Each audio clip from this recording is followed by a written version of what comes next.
Hello and welcome to the You're an Asset podcast. I'm your host, Casey the Dollar. And on this podcast, we find out who is an asset in the financial industry and who is just an ass. It is. The BMIs are stupid.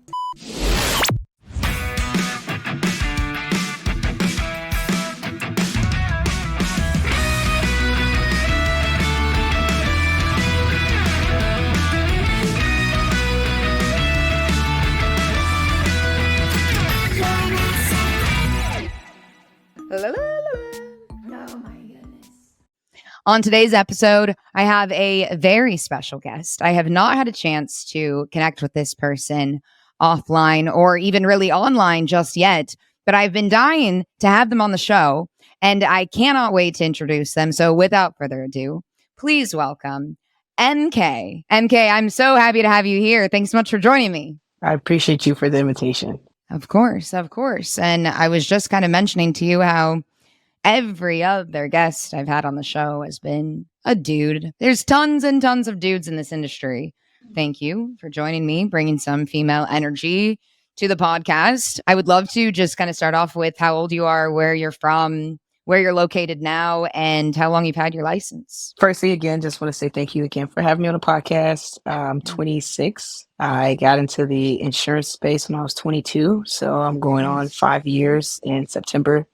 I'm from Chicago. I'm still in Chicago. This is probably going to be my last year here because I am very much over the cold. And I have an office out in Oak Brook, which is like 30 minutes from Chicago in the suburbs. You got into the insurance industry young, and you're still young. So I've been licensed for 4 years. Have you been doing content for 4 years? No.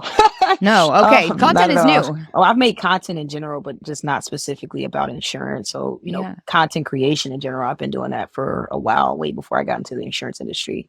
Okay. It was more so from a motivational standpoint and inspiration. And, I come from an activist organizing background. So a lot of that. But as far as content and insurance wise, it started about 1.5 years ago. How did you get into the industry at 22? First of all, I did the whole college route, right? Got my degree so you could get a good job, right? Like they're taught to do, $40,000 in debt later. And I ended up not even doing what I got my degree for. I went to school for political science, so study of pre-law. And I started working not-for-profit on the west side in the Austin community. It's kind of like I say it's the hood. Okay, that's what I was doing. I was doing a lot of non-for-profit work. I'm not sure, Casey, if you've ever done non-for-profit before. I actually volunteered at a domestic violence shelter for a year and just full nonprofit, just spending my time over there. If you count that, yes? Ish. So yes, it was willing. It was very willing, right? Yeah. I tell people this all the time. If you ever work non-for-profit, on paper you work a 9 to 5, but in actuality you typically work a 9 to 9. You just stop getting paid at 5. And people don't go into that space because they want to make money. People go into that space because they're passionate about helping people. And so I got into that space, and I remember I was doing a community event, and I was praying and hoping for God and the universe to give me a way out, because I also had the opportunity to work at the state capitol, and I got to see how policy is manipulated, and it put a bad taste in my mouth. And so I was like, I don't really know what this next level looks like, but I'm open. And a total stranger ended up coming out to one of the community events. He had a conversation around financial literacy, entrepreneurship. I'm like, I don't even know how to spell entrepreneurship. I don't even know what that looks like, what that means. Yeah. But I'm open. And that was September 2019. And I went out to a local office, which was here in Oak Brook. And the rest was history. And so that was kind of my intro. I got introduced by a total stranger at the time. The stranger, what were they doing out where you were? Just trying to recruit people to come into the finance industry? Yeah. Yep. Teaching people about finances, recruiting individuals to get into the industry, or potentially educating families when it comes to financial literacy. Are you doing something similar now, like kind of going back to these communities and saying, hey, teach financial literacy? Absolutely. So I do a lot of community partnerships. I come from a lot of grassroots organizations. So I was very heavily involved in that space. And, I'd be sitting at the table when it's originally just 7 organizers. And then we have 2,000, 3,000 people marching downtown. And so I'm still very heavily involved, still doing some active youth work right now as we speak. Yeah. Not by That's choice, amazing. but Not by choice? What do you mean? working in the inner cities, you build a lot of good relationships with people, and you're kind of that like inspiration. And I had the chance to work with a lot of youth, and one of my wonderful youth happened to get into some trouble, and now I'm Okay. a lawyer, so I'll leave it like that. Getting to be a lawyer, not because you wanted to be, because someone needs you. Exactly. Okay. Just Okay. having resources. So Yeah, no, I mean, that's amazing though. Of course, like the fact that you're able to help people in this way it's incredible that you're exactly. doing that. I mean, major respect. Thank you. I did use one of the podcast episodes recently to have on a guy who has a nonprofit here in California, specifically in Orange County, who's been out protesting for Palestine, protesting for the BLM movement. And his main goal is educating BIPOC youth on financial literacy. I think it's really important that we do outreach for people who are not going to get this kind of information. It sounds like you're doing a lot of really important work in your community and then also in your personal life. What do you think has made you successful in the insurance industry since you got your license? There's a lot of boots to the grounds, as my mentor would say, shaking hands and kissing babies. And so, talking to middle class America that's typically overlooked and underserved, like that's really my target audience. And so that's something that's been very big for me. And I think that that's something that's been helpful when people can tell that you have your heart in the right place. That's what matters the most. And I tell people this, don't get me wrong, it's definitely a lucrative industry to get into. However, if you're just getting into this industry just to make money, you're probably not going to be successful. Because people can smell commission breath on you. Mm-hmm. I think it's important to, when you're sitting down with people, talk to them like you're talking to your parents or your siblings or your grandparent or your uncle or your auntie. And people can feel that, especially when I go out and I train my agents, they duplicate that same thing. And it's just a compound effect. 100%. And anyone who is successful, who has commission breath, it's only a matter of time. You screw someone over, sell something that is not the right fit for somebody, the truth is going to come out. So then I would love to know, are you doing more like, or is it term policies? Are you doing other types of insurance, annuities, whole life? What kind of products are you working with? So a mixture of them all. So it really just depends on the individual. I also do fixed annuities as well. I don't deal with anything variable or anything like that. I don't again, just not the audience that I target. Would you say that your clients are on the younger side, older side, everything? I would say probably happy medium would probably be 35 to like 50. It's interesting, right? Because you're 26 and your main audience is 35 to 50, which I think is so cool because it's same here, right? I'm 29. Most of my clients are 35 to 50 years old. Same thing. Yeah, you want to avoid those chargebacks. You want to avoid chargebacks? What do you mean? Yeah. So this business that sticks. I remember when I first got in the industry, so I was naive, right? My mentors are like, IULs aren't for everybody. I'm like, forget that. Who wouldn't want compound interest? I'm like, you get an IUL, you get an IUL, you get an IUL. And I remember literally probably not even 9 months into business, and just business started to fall off the books just because I, again, just wasn't being a student. And making sure that I properly educate or just figuring out who's the target audience that will actually value and understand what this is. And so that was me my first year. Everybody got $100 IULs. Yeah, like young people, they put $100. Sure, it sounds good. Yeah, and then compare it to the stock market. I'm like, bro, those are two different buckets. What are you talking about? But back then, I was naive and a little stubborn, and we live and we learn. When I got into the industry, it was like I was so excited and just telling everyone, like, yeah, man, compound interest, like get it started, right? And then as we learn, as we grow, we get got a better strategy. IUL's not for everyone. So what was it that switched everything? Like what changed everything? Was it just time, or was there anything specific that you're like, okay, I got a better handle on this now? So I remember, I think I was going into my second year, and Doug Andrew came out to one of our events. Oh, wow. And yes, and he was speaking on stage. He spoke about the Laser Fund. That's actually one of the books that I have on my shelf. Yeah. And I probably geeked out when he went on stage. Like that's because I didn't really understand IULs. I didn't really understand compound interest. I still was in the industry and still thinking life insurance is death insurance, right? Okay. And I remember when Doug Andrew came on stage and he spoke about the history and he spoke about some of the actual live cases that he's done. And my brain was blown. I'm like, man, this is how the wealth gap exists.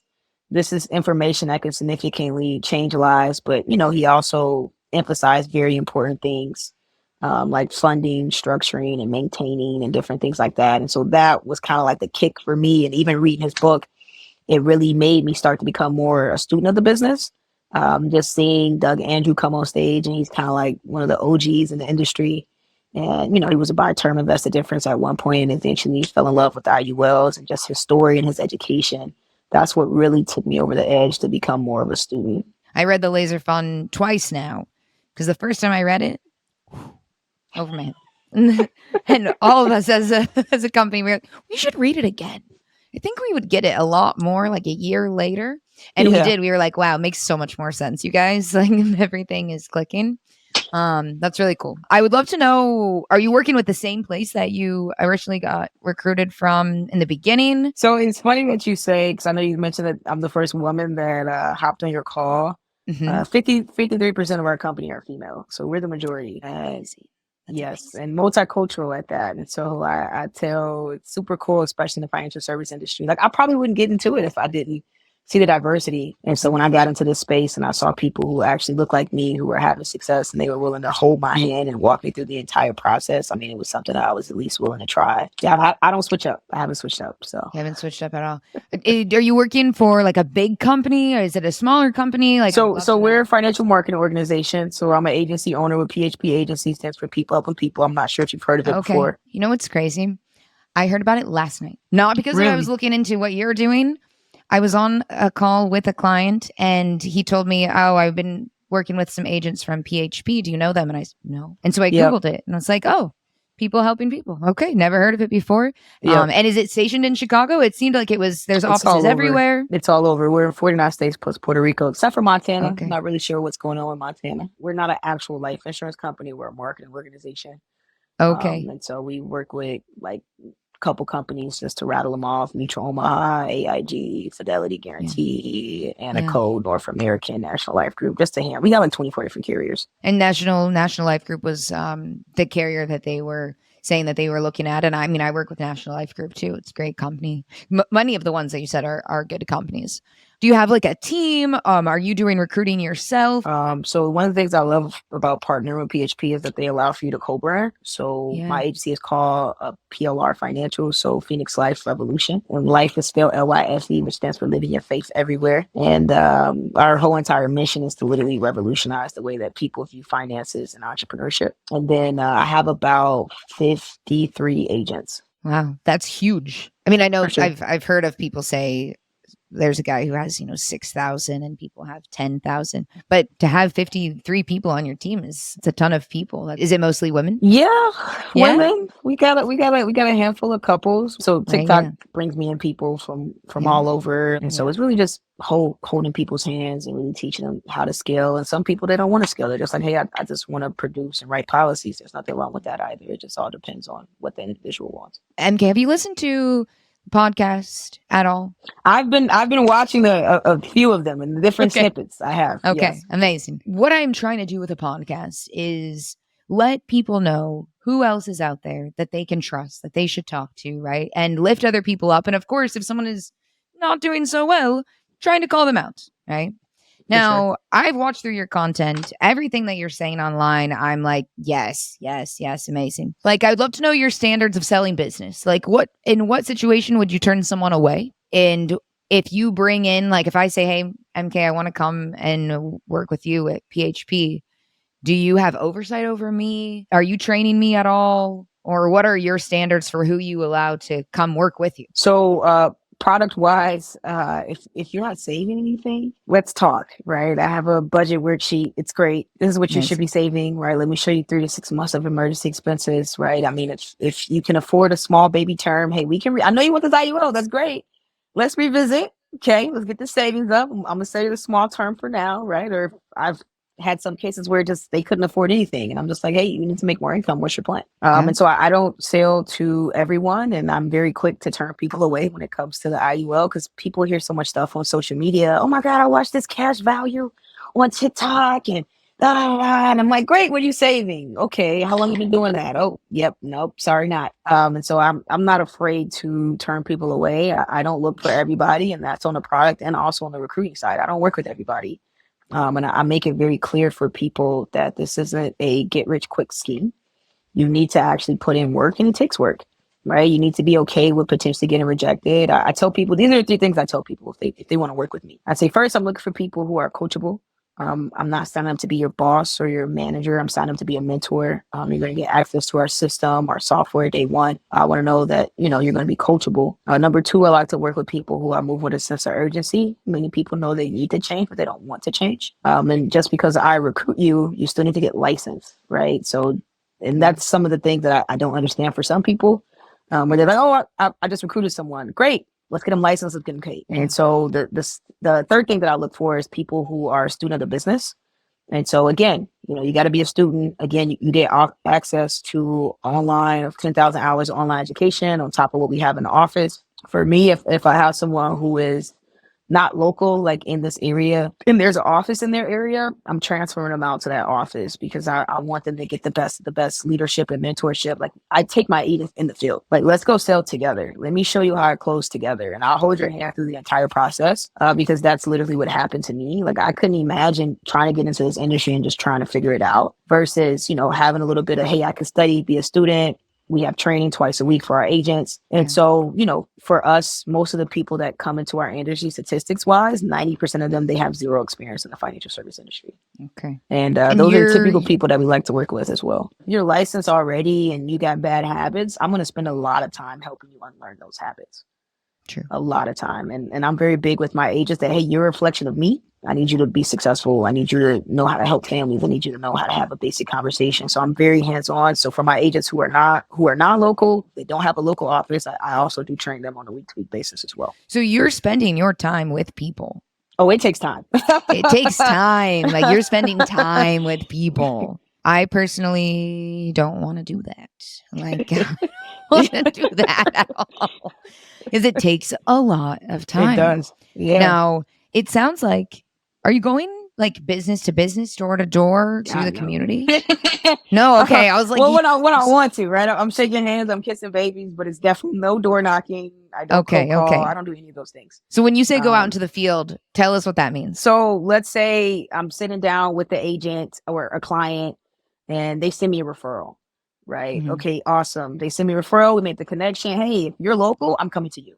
Or you're coming to me. I don't want to do Zoom. Let's meet in person. Oh, so you're meeting people in person though. Absolutely. You're not door knocking, but you're making in-person meetings. In person, and then because of TikTok, a lot of my business has been virtual because my clients are all throughout the country. Yeah. Yeah. And so, but heavy on the in person is one of the best ways to learn. I'm curious. I don't know that I've ever talked to somebody who's doing in person because since COVID and TikTok, why am I leaving my house? But I understand it's so much more effective to sit down in front of someone and talk to them. Yeah, especially if you talk to a baby boomer and you're trying to roll over a couple 100,000. They kind of want to know you're a real person, Of course, of course. And this is a struggle with people, especially exactly what you're talking about. They're like, all right, technology it's connected. Just forget it. I'm coming to you. Okay. Yeah, and me and you struggled to get on this, and we're both in our 20s. So, yeah. Would you mind telling me, like, if you could get across like a couple main points about insurance that like you don't feel like people understand? So a couple things. Well, life insurance isn't for when you die, right? I thought the same thing, right? Life insurance you thought was for death, might as well be called death insurance. Yeah. But there's some history and there's some truth to it, but we can talk about that later. Other thing I would say, obviously, I explain a lot about living benefits. Accelerated death benefits for some people who might miss it. If you write with NLG, little context about me. My mom's a 10-year cancer survivor. And so when she got sick, she had a policy with a different company by Term Invest the Difference. And they don't offer full living benefits. And so when she got sick, she wasn't able to access any of the cash. And then I get in the industry and I learn about there's life insurance plans out there that can cover you. God forbid you get sick, and 6 out of 10 people have some type of chronic disease. So that's something that I'm very, very big on educating people on. And say, if you're going to have a policy, I don't even care if it's a term policy, at least let it have the full living benefits. And then the third component, obviously the cash value, you can leverage it for, as Doug Andrew says, it's like a Swiss Army knife, right? Whatever you want it to do for you, you can leverage it as long as it's funded, structured, and maintained properly. And use those three things for it to be worth it. Otherwise, it could be a nightmare. Amazing. As far as a properly structured policy goes, what's your typical IUL structure that you're doing for a 35-year-old? If they're funding it properly, minimum death benefit, max cash, right? And, obviously they're funded to a certain threshold, increasing to a certain limit, right? Obviously selling them on, hey, you want to try to max it out. But then I've had some parents that's like, hey, I just want to start a plan for my kid. What does that look like? And I'll show them like, hey, you can start here. This is okay. But just know that, with your IULs, that money can roll over to the next year so you can make up for it. So I don't mind selling this to you, but I'm going to sell it with the expectation that you're going to fund it more over time.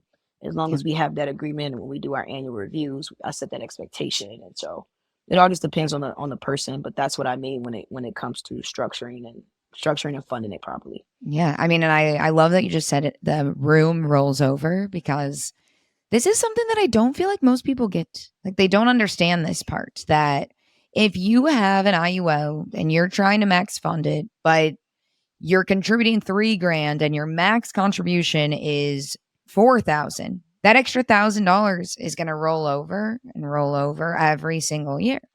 Yep. And it's like agents pretend that that's not how it works, and they just add this extra room every year on top. And they're just saying, no, like, there's just extra room for what? Right. So hearing you say that word tells me that your verbiage with clients is explaining that there is a bucket. And if you're not fully funding it, you need to understand that room keeps compounding on itself, and you should take advantage of it. And I'm going to teach you how to do that. Right? Absolutely. I love it. Do you go over the guidelines? Like, would you say the guidelines is a big thing on your IUL policies if you sell them, to go over the 5 different guidelines? I cover them. I mean, I don't get too technical with people, just because, again, my audience is middle class America. So on my end, if as long as I know that I'm taking care of the client and I'm structuring it properly, I mean, I'm going to send educational content to people about it. And so I just try to water it down. Like, this is one bucket, this is this bucket, this is how this works. And then just almost like I'm talking to a 12-year-old. So therefore they can understand and comprehend. Yeah, no, I mean, and people want this, right? Of course, middle class America, things like the guideline single premium, not super important. But the target premium and the minimum and like the 7 pay, I tend to go over that every single time to do some kind of form of education, because we were in the insurance industry when COVID happened, right? And I had clients say, Casey, I need to cancel my policy. Like, I can't afford to make my premiums. And I was like, whoa. Remember the minimum that we talked about? You just need to pay the minimum. Like, you're good. Don't worry about it. Or we've designed the policy so well that you don't even have to make payments for 6 months. Yeah. To me, it feels like people really appreciate knowing this. I mean, I had a client tell me just earlier this week, when I got to the guidelines, her eyes went, wait, what? It's that inexpensive? She's like in her 20s. We're doing 10 times her age, $270 a month is what she wanted to look at. And I'm getting to tell her, hey, your minimum, your target premium around $600. And she goes, what are you talking about? Like, I hear people say that IUL is so expensive, And so just those conversations always make me feel really good about what we're doing, right? When we are setting the policy up correctly. And I think it gives people, kind of like, puts the power back in their hands, to they know the limitations of their policy. They could see how good of a job that you're doing for them. Yeah, I use a bucket scenario. Like, imagine you got water in a bucket, right? You got your base, got your ideal target, and you have your ceiling, where you got a couple things in between. I let them know, like, even when I sell an IUL, I say one of my favorite things I love about an IUL is the flexibility, right? You have a lot of wiggle room, and I go over those things with them as well. I've had instances, like you said, with COVID come up, and I had a guy like, hey man, I money's tight, I just lost my job, I need a little bit of time. Like, hey brother, you've been overfunding your policy, great news, you don't even have to fund it, pick up when it makes sense for you. Just that right there, MK, tells me that you're doing right by people.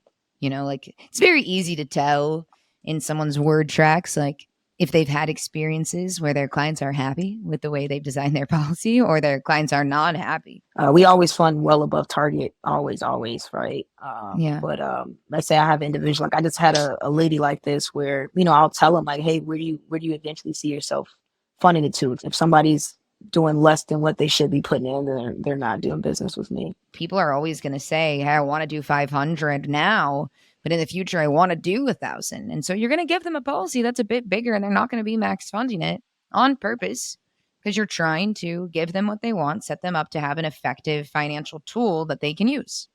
Right. And so it's all about then you doing the education so that they understand how to properly fund it. And also just being there for them along the way of having their policy. Like you mentioned, annual reviews, right? Mhm. It would be different if you just kind of disappear, like, peace, thanks for doing business and don't bother me. Like, have you ever heard a client tell you, like, I got this policy and I cannot get in contact with my agent? Like, Sadly, too many times. do you feel like the fact that you're on social media kind of makes it like you can't go anywhere, like you can't hide, like you'd have to literally get out of the industry altogether, or right? Because this is how I feel. Like, well, my face is everywhere. Like, I can't just like, oh, I'm not going to respond to John, because John's going to see me posting TikToks. But other things like that you feel like are important that maybe other agents are not going over that you feel proud that you're doing with your clients or with your team? Actually sitting down and doing a full assessment, right? So for me, I have referral partners, right? So there may be certain things that I don't offer that somebody else might offer, right? Obviously, I vet them out, like guarantee issue products. I don't have those things. And so, I like to still be a resource, or somebody's looking for a trust attorney. Hey, I have a good referral for you. And so, I like to say when people think of finances, I want them to think of me. It feels like you're doing things very well-rounded. You're not skipping out on the budgeting. You're not skipping out on having other resources and other partners.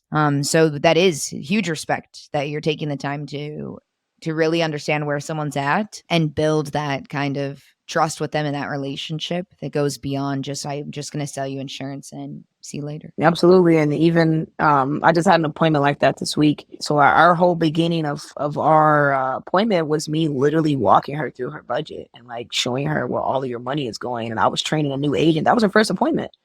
So imagine the impression that it left on her of like, wow, we really do help people. We really do meet people where they're at and we don't judge them. I had another client where, we were doing her budget. I'm like, what's your self-care limit? What's your, you got to get your nails done, your lashes, your hair. Like, you got a budget for that? And she was like, man, I felt so comfortable talking to you about that. Cause she's like, I told that to someone else and they looked at me like I was crazy. And she's like, the fact that, you asked me that and you're not laughing at me for that is a huge reason why I'm comfortable. And she had other things going on and, she had a decent amount in retirement. I'm not moving everything because you have unexpected things that are going to take place. And I need you to have that money accessible for you as well. So, I mean, absolutely, again, doing what's in the best interest for people and not being greedy and worrying about how much money you can make off people. But again, just talking to them like they're your auntie, your uncle, your cousin, like their family. Treating people like they're people. Yeah, right? We kind of lost a sense of that. So we've lost that as a society, capitalism. We're all looked at as numbers and working machines that just produce money and taxes, right? So if we can find it in ourselves in our own industries to see people as people, we can do a lot of good just by doing that. What other misconceptions do you think people have about insurance? Life insurance is a scam. It doesn't pay out. Trash value. Trash value, you said? Yeah, I've heard that. By term, investor difference. It's a scam. Yeah, all those things. But it was crazy. So I just dropped the video and I was actually talking about it because, again, I come from organizing background. So I like to study history. I like to look at numbers and, people have their own stories, but I feel like data is pretty clear. Because one thing that I find a lot, especially for people in the Black community, they're like, oh, life insurance is a scam, is this. And I say, why? And they'll tell a story, right? So I started doing more research. When slavery was a real thing, the slave owners would have insurance on people like stock, almost like animals. And so there was history there. And I address that with people when people say that, like, oh, it's a scam. Well, tell me why, right? And then I tell the story, I tell the history, and I say, but hey, look, a lot of things have changed. And that shouldn't be a reason why we don't invest into these vehicles, because they can be very powerful. And if you're really serious about diversifying your money, you should have this in your toolbox if it makes sense for you. Yeah, I mean, I didn't know this. My understanding of some history of the insurance product is just how our politicians, our white, powerful politicians were taking advantage of life insurance, and how other politicians were like, hey, this is affecting our tax revenue. And so they tried to get rid of all of it, right? And the ones that had it were like, no, no, no, no, no. And so we still have them, but they keep it on the down low. Hush, hush. Don't tell everybody. Don't tell middle America. We want it as a secret.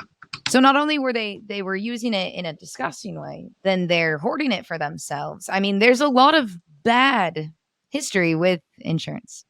And we're still today teaching people what the honest, factual information is. Like I mentioned to you, I had someone on the show to kind of talk about what they're doing for their community, not as an insurance agent or a financial advisor or anything. And I was asking him, what can we do to reach different types of people?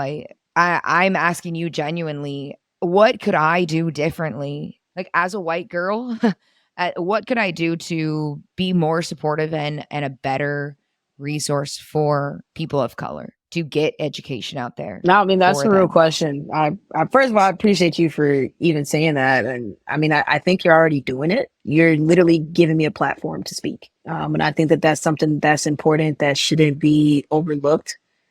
Because many people can deny many things that take place in the US. And I think that it's important to have awareness and create space. Yeah. That's something that I'm very big on preaching in general, right? Regardless of race or sexism or classism, you name it, right? It's very important to learn how to create space for other people to speak. One thing that I've learned in organizing, so I'll tell you a story. So I got recruited in I got recruited in a couple spaces. I got recruited as a community organizer. Okay. So I was on a college campus. There's thread made towards African American students. They're like, we gonna hang these N-words by trees. That was the saying, and it was on a specific date. It was crazy. I wasn't worried about that. We were in Chicago. Well, we're in southern Illinois, but most of the students there are from Chicago. So I wasn't worried about that. I was more so worried about people from Chicago coming down, just being ignorant Black people, whatever. And so I organized a rally. We had like 800 people attend. And so that put me on the map of like, yo, this is the activist. Hey, man, this is a leader. This is the person of influence, whatever. And so I got a phone call because I remember I was still protesting all type of crazy stuff. And I spoke to one of the guys. He was the president of the graduate student union. He's like, have you ever thought about organizing? I'm like, what is that? I don't know what that is. He's like, you should think about it. And I was like, okay, sure, I'm open. He took my number down. This was like probably in April. I got a random phone call in June by this guy. He's like, yeah. I'm organizing this movement called Black Workers Matter. Okay. And I'm like, okay, that sounds dope. We're advocating, union organizing, sitting outside of facilities. And I remember when I went there. Okay. I went there and we had an interview. I was all the way on the west side. I've never been on the west side of Chicago in my life. If you're from the south side, west side, Chicago is one of the most segregated cities. It's crazy. I went on the west side for the first time. Can you guess what this guy looked like? No, He was probably mid 50s. Oh God. White guy, blonde hair, blue eyes, and organizing Black Workers Matter. I said, what the hell is going on? So, and it was funny because he had to address it. He's like, I know you probably were thinking, what the heck is a white guy doing this? But the thing that I've always learned, and my mother has always taught me this, is I never judge a book by its cover, right? Because if it wasn't for him mentoring me in the organizing space, I would never be doing what I'm doing today, because he gave me perspective. And he allowed for me to be able to see a lens that I never was capable of seeing before. And so for me, it's, again, just awareness and creating space. And I think, Casey, you do an amazing job at that.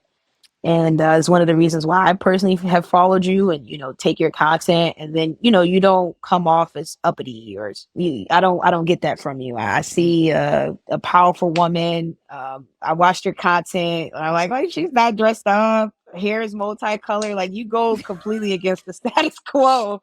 And I'm just like, and I'm like studying your content. I'm like, how the hell does she have 160,000 people following her? And I'm just like, she's just real. And that's something that I really respect about you. I really wanted you to come on the show so bad. I've been bothering you. I've told everybody on my team, I was like, I really want her to come on the show. And it means the world to me, everything that you just said. I really am trying to do something good with the success I've had on social media, because what else is it for? What else is it for? And there's a point in there where, like, I mean, I wish I could go back and have a political science degree like you have, because seriously, because at this point, like, there, with everything that happened with Palestine, I thought I was woke, as people say, but I was not. I had a serious like wake up call just in the last few months. And I'm going to create space in my audience. I don't care if you don't like it, then don't follow me anymore. Yeah, I saw that as well in your content, and I was like, badass. Okay. So I had to vet you out still. I was like, Of course. That's why it took you so long to be like, fine, okay, I'll come. No, because you actually called me. So I've been used by black people, use black people all the time. I'll say this. I think the issue that we have in our country today is that people aren't willing to have uncomfortable conversations, and I think it's uncomfortable conversations that actually move the needle. Because you don't know what it's like to be a black woman. I don't know what it's like to be a white woman, but I like to know the perspective of one, because that matters. Because I had my own preconceived connotations when it came to that as well, and I think that the more that we can create spaces to have those uncomfortable conversations, and I mean all the way down to whether it's about race, it's about class, it's about your political views.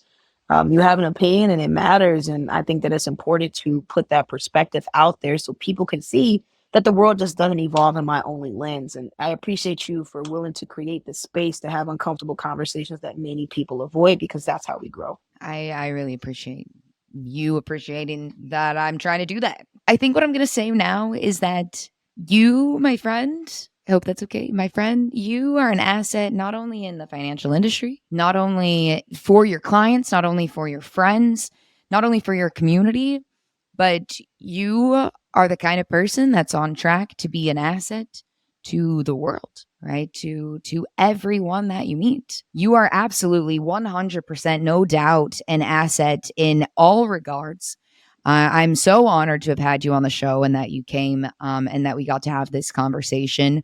I hope from this point on that we can also build a relationship outside of this conversation and absolutely, continue to possibly work together to see where this relationship could take us. So I'm curious, because you've been doing this a couple episodes, give or take. Yeah. Have you had someone on your podcast that was an ass, or?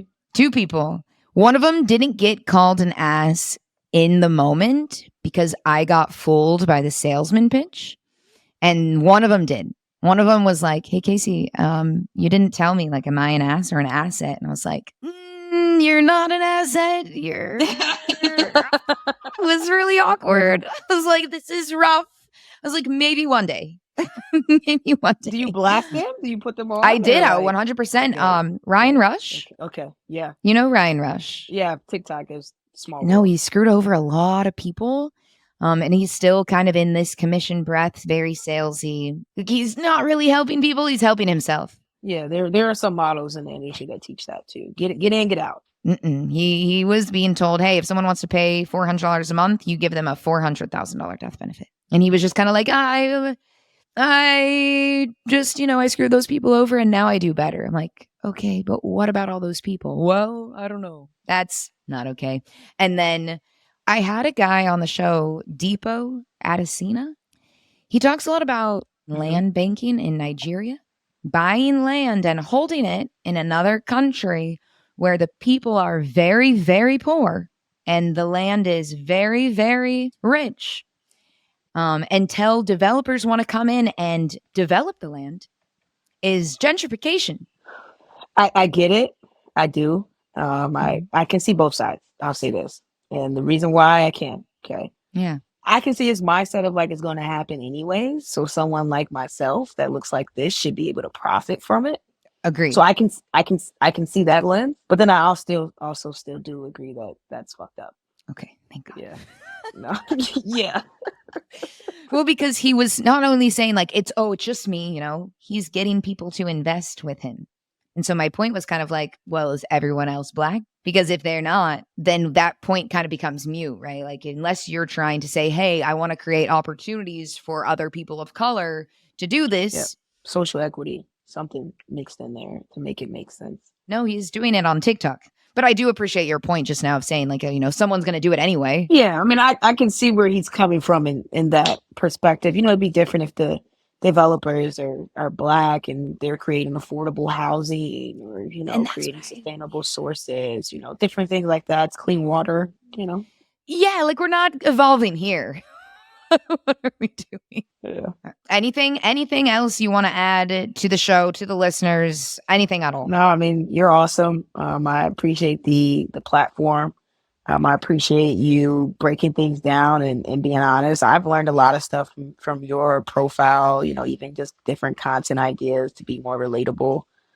So I definitely appreciate you for creating a platform for me to have a voice and, talk to people and then also, potentially create a pretty solid friendship. So I definitely appreciate it. It's my pleasure. It's my pleasure. Now, please tell us if you want to get your license and you want to work with MK, how do they get in touch with you? How do they do business with you? Best way to reach out. Very cool. So you can hit me on the social media platform _motivational MK. That is on Instagram and also on TikTok. There's a form. Hit a link in the bio, select entrepreneurship, and we'll get somebody in contact with you. What about if they want to do business? Same thing. Hit the link in the bio, select life insurance, select strategies for business owners, select retirement solutions, future planning for your kids, whatever makes sense for you. Awesome. Well, MK, thank you so much again for being here. It's an honor. It's a pleasure. I cannot wait to see what the future holds. And for everyone listening, thank you so much for being here with us. This has been the You're an Asset podcast. I'm your host, Casey the Dollar. And on this podcast, we find out who is an asset in the financial industry and who is just an ass. I'll see you next week. Bye.